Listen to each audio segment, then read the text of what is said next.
So today, Dougie and I are on a road trip up to Oregon City. Last week, I found a '69 Roadrunner on Marketplace, and I called the guy up and made a deal to buy it for Graveyard Motors.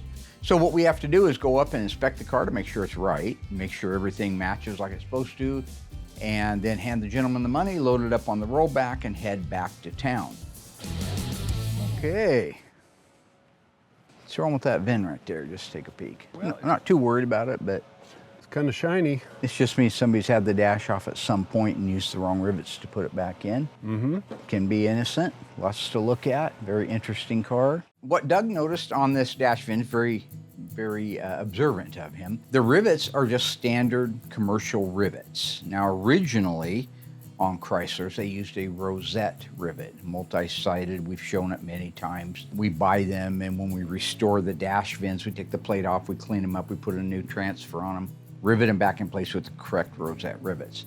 In this particular case, we've got a dash VIN, which is only held in place with 2 rivets, having been replaced, but we don't know what the rest of the car is. So does the car match that, or did somebody just find a dash VIN plate somewhere and put it on a '69 Plymouth Satellite? Very important to know why they're there, and that's why we have to dive further into this car. Yeah. There's no fender tag, though no broadcast sheet.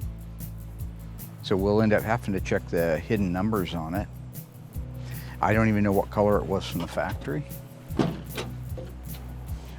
Ooh.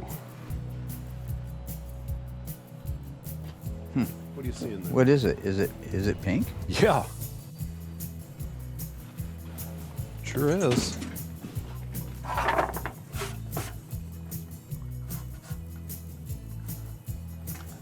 can't tell which color's on top of which, but it's most certainly. It is pink though, right? Yes, it is pink. They did have that color, even though officially it didn't come out until '70 when it got an FM3. This looks like it's over the top of orange. Yes. Right here. Uh-huh. This is really interesting on the pink. So we all know FM3 is your Moulin Rouge in Plymouth and your Panther Pink in Dodge. 1969, that color wasn't out yet. So how in the world could we have a pink floor? Because it could have a code 999 paint code. That 999 represented a color that wasn't available on a particular model. Maybe it was available over on a Plymouth Fury, but it wasn't available on this.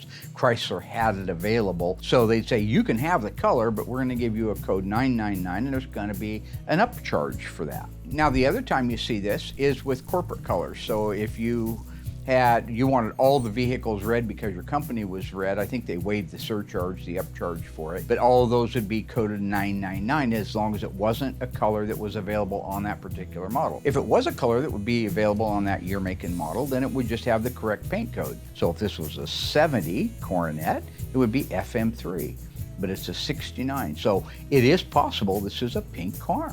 There is one known Super B 1969 that was painted pink. And it turns out that the one known is a survivor car. It's a Super B, and it is a pink, but it's not Panther pink. So it's another pink, and we're just unsure of what pink it is, but it is really an original pink car, 1969, and it's code 999 on the fender tag. So we know at least one of that model of car got out that way. So is this the other one, this Roadrunner? That's what we don't know. If it is, it's a very rare car. Careful, that's sharp. God, I'm just sick of this. Mark asked me to go get something to scrape the paint off. So I found a knife in the truck. Next thing I know, he says, It's a shank, it's not a knife. it's a butter knife. It's a shank, it's a butter knife that's been cut down to be a shank. Why would you have this? I sharpened it just a little bit. God. So what I got going on right now, guys, is it looks like it's orange on there now, but we have no fender tag. I have no broadcast sheet, so we just have to establish what the original color was and just make sure that all the hidden body numbers match too. Very important. It's pretty much what I expected. It's got some rust in the bottoms of it. Good, complete car for the most part. So the package tray, is that pink as well? It is. It's got gray primer over the top of pink.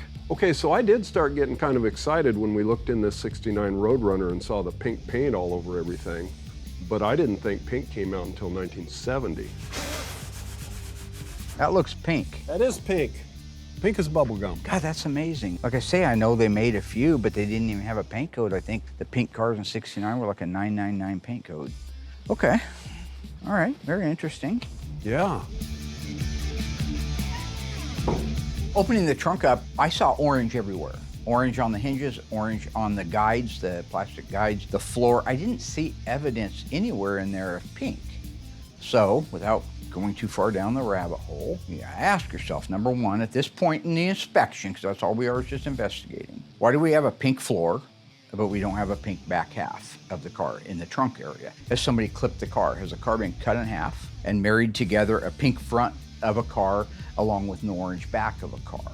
So we have to make sure that the body numbers, the hidden body numbers, match that VIN that's on the dash and match the radiator support. If all three of them do, then we know that that car has not been clipped. It's got the original back half on it, the original front half on it, and the original dash VIN. Now, to find this, we have to do a little bit more investigating, kind of the fun stuff. I have to remove the layers of paint. We did this once before, by the way, way back in season 2 or 3. Darren and I went over to Summers Classic Cars, and they wanted me to validate a car. And so to check the trunk numbers, they were flooded with paint, as is the case with this one. So to see it, I had to remove the paint over there, and I have to do the same thing here. I've just scraped that paint off. I wasn't really prepared to. I should have had a little toolkit for this, but I needed to get that paint off there so I could check the last 8 digits that are stamped into it to make sure that they match that dash VIN and the radiator support.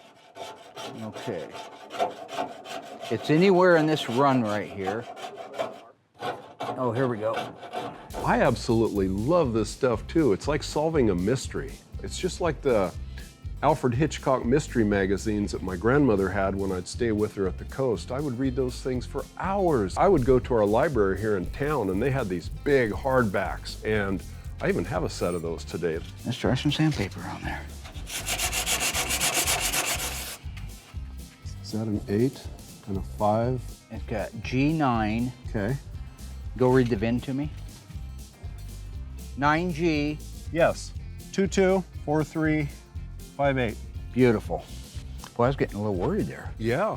So now we know we have good trunk numbers and they match the dash VIN. So the one thing we know for sure is that that dash VIN started life on at least that back half of the car. The thing that's going to tell us that the front half of the car is the same and it's all one and there's no problems are those radiator support numbers. Somebody added this hood, although it looks like an aftermarket version of it. All right. Right there's where I wish we had the tag still, but that's okay that we don't. It's okay. Look at the pink. Isn't that pink? It's red and blue and rust and orange. Okay, there's no pink there. Good. There's purple. Yeah, well, that was a popular color in 1970.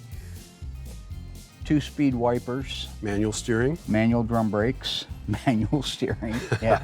This is what Roadrunners were built for, folks. We know all Roadrunners had sway bars. There is a sway bar on it.